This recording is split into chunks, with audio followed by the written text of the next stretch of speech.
ఎంత గొప్ప తాత్విక పునాది కలిగినటువంటి డాక్టర్ బాబాసాహెబ్ అంబేద్కర్ విద్య వల్ల వికాసము, విజ్ఞానం, శక్తి వస్తుంది అని నిరూపించినటువంటి అంబేద్కర్ను ఎందుకు దళిత వాడలకే పరిమితం చేస్తున్నారండి? చాలా బాధాకరమైన విషయము, నిజంగా చాలా సిగ్గుపడాల్సిన విషయం. బాధ కంటే కూడా సిగ్గుపడాల్సిన విషయం మనం. ఎందుకనంటే అంబేద్కర్ గారు ప్రధానంగా ఆయన చెప్పింది ఏంటి, ఈ దేశానికి ప్రధానమైన సమస్య కులం. ఈ కుల నిర్మూలన జరగనంత వరకు ఈ దేశం ప్రగతి పదంలో ముందుకు సాగలేదు. అంటే ఆలోచన పరంగా ఇప్పుడు మనము టైం బీయింగ్తో పాటు వచ్చే సైన్స్ యొక్క డెవలప్మెంట్ ఇవన్నీ జరుగుతాయండి, జరగకుండా ఉండవు. ఇప్పుడు మనం చూస్తూనే ఉన్నాం, ఇస్రో శాస్త్రవేత్తలు తీసుకెళ్ళి ఆ రాకెట్ తీసుకెళ్ళి వెంకటేశ్వర స్వామి దగ్గర, చెంగాళమ్మ గుడి దగ్గర పెట్టేసి పూజలు చేస్తూ ఉంటారు. ఓకే, మనం చూస్తూనే ఉంటాం. ఓకే, కానీ నిజంగా మీరు సైంటిఫిక్ టెంపరమెంట్ ఉన్నవాళ్ళు అయితే, సైంటిఫిక్గా ఆలోచించే వాళ్ళైతే, ముఖ్యంగా ఇటువంటి ఎక్స్ట్రా సూపర్స్టిషియల్ పవర్స్ ఏవైతే ఉన్నాయో వీటిని పక్కకు తోసేయాలి. వీటికి మూలమైంది హిందూ మతం, కులానికి మూలం హిందూ మతం.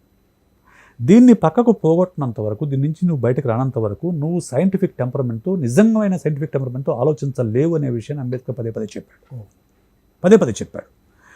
ఈ దేశంలో మనం అవుననుకున్నా కాదనుకున్నా అత్యధికులు హిందువులు. ఐ థింక్ నియర్లీ 80% దాకా ఏమో ఉన్నారు హిందువులు. తమ మతాన్ని విమర్శించే ఏ వ్యక్తిని కూడా హిందూ మతం అనేది భరించదు, సహించదు. ఇంకో హిందూ మతం యొక్క బ్యూటీ ఏంటంటే, ఎవరైతే విమర్శించారో వాళ్ళని తనలో కలిపేసుకుంటుంది. బుద్ధుడి దగ్గర నుంచి దేవుడు అయిపోయాడు, దేవుడిని చేసేసారు. ఇప్పుడు అంబేద్కర్ను కూడా అంతే, ఆర్ఎస్ఎస్ వాళ్ళు అంబేద్కర్ మావాడు అని అంటున్నారు. ఓకే, ఎవరినైనా కానీ తనలో ఇంక్లూజివ్నెస్, హిందూ రిలీజియన్లో ఎక్కువ ఇంక్లూజివ్నెస్, ఎవరైనా కలిపేసుకుంటారు వాళ్ళు, అంతే, తమ దేవుడిగా మార్చేసుకుంటారు. సో ఎందుకంటే హిందూ మతం ఒక దేవుడి పైన, ఒక గ్రంథం పైన ఆధారపడిన మతం కాదు. కాబట్టి ఆ సౌలభ్యం ఉంది. ఒక ఇస్లాంకో లేకుంటే క్రైస్తవులకో బౌద్ధానికి ఆ సౌలభ్యం లేదు. హిందూ మతానికి ఉంది ఆ సౌలభ్యం. కాబట్టి హిందూ మతం ఏం చేస్తుంది, ఎవరైతే ఆ రోజుల్లో అగ్ర శ్రేణి నాయకులు ఎవరైతే ఉన్నారో వాళ్ళందరూ కూడా హిందువులే మ్యాక్సిమం, లేకుంటే ముస్లిమ్స్. ఈయనొక్కడే దళిత వర్గాన్ని నుంచి చెందినవాడు. ఆ తర్వాత వచ్చిన పాలకవర్గం ఎవరిది? కాంగ్రెస్ పార్టీ. అంతే కదా. కాంగ్రెస్ పార్టీ ఎవరి చేతుల్లో ఉంది? హిందూ అగ్రవర్ణాల చేతుల్లో ఉంది. అవుననుకున్నా కాదనుకున్నా అది వాస్తవం, మనం అంగీకరించాల్సిన విషయం. అప్పటి నుంచి కాంగ్రెస్ ఏం చేసింది, తన పార్టీకి చెందిన నాయకుల్నే ప్రధానంగా జాతీయ నాయకులుగా ప్రొజెక్ట్ చేసుకుంటూ, పుస్తకాల్లో రాసుకుంటూ, వాళ్ళ గురించే బుక్స్ వేసుకుంటూ, వాళ్ళ గురించే ప్రయత్నం చేస్తూ వస్తుంది తప్ప, నిరంతరం కాంగ్రెస్ పైన పోరాడిన, నిరంతరం జీవించి ఉన్నంతకాలం కాంగ్రెస్ పైన పోరాడిన అంబేద్కర్ని కావాలని మరుగున పడేసింది.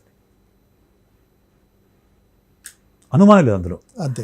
ఇప్పుడు వచ్చిన ప్రభుత్వం ఏం చేస్తుంది? ఇప్పుడు వచ్చిన ప్రభుత్వం కాంగ్రెస్ని వ్యతిరేకించాడు కాబట్టి అంబేద్కర్ని దగ్గర తీసుకొని చేస్తుంది తప్ప, వీళ్ళు కూడా తమ ఆర్ఎస్ఎస్ చెందిన నాయకులనే జాతీయ నాయకులుగా లేకుంటే దేశ నాయకులుగా వాళ్ళు ప్రొజెక్ట్ చేస్తుంది తప్ప, కానీ అంబేద్కర్ని జాతీయ నాయకుడుగా, ఒక దేశానికి సంబంధించిన నాయకుడు ప్రొజెక్ట్ చేసే ఒక మూమెంట్ అనేది ఇంకా రాలేదు. ఎందుకు రాలేదంటే, ఆ పాలక వర్గాల్లోకి ఎప్పుడు కూడా గుర్తుపెట్టుకోండి సార్, చరిత్ర మొత్తం కూడా పాలక వర్గాల చరిత్రే.